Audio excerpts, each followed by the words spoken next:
All the time I'm treading on him because he's my shadow. He's always right behind me. You know what I mean, don't you? Oh yes. There were many times I'd sat in the shed and I'd walk around in the garden.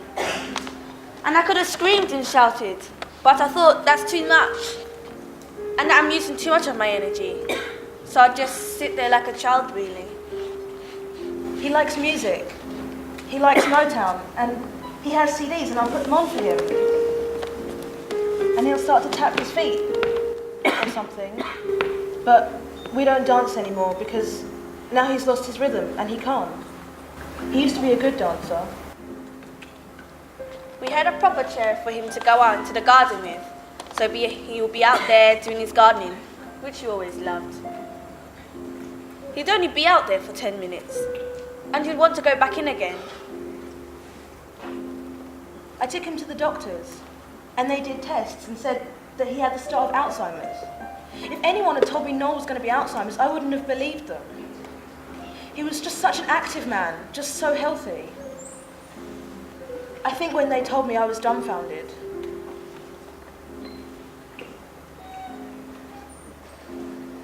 I asked him if we could get a wheelchair, so you would be able to ride out in that, wouldn't you? But he said no. It was like it was beneath his dignity. In the end, I bought one, and I hid it in the cupboard underneath the stairs. The next day, I asked him, would you be able to ride out in a wheelchair if we did have one? And he said yes. And I replied, as it so happens, I have one.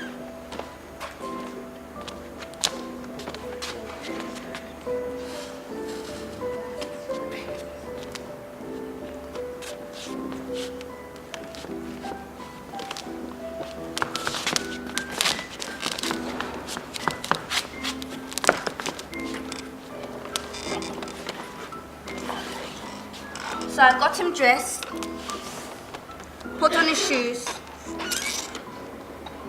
and got him into the wheelchair.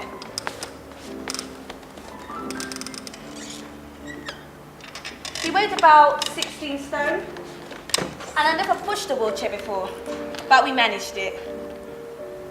When we got back, he'd been fine. The next day I asked him if he wanted to ride out, but he said no.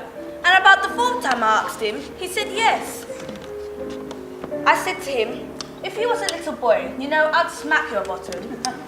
And he replied, if it makes you feel better, do so.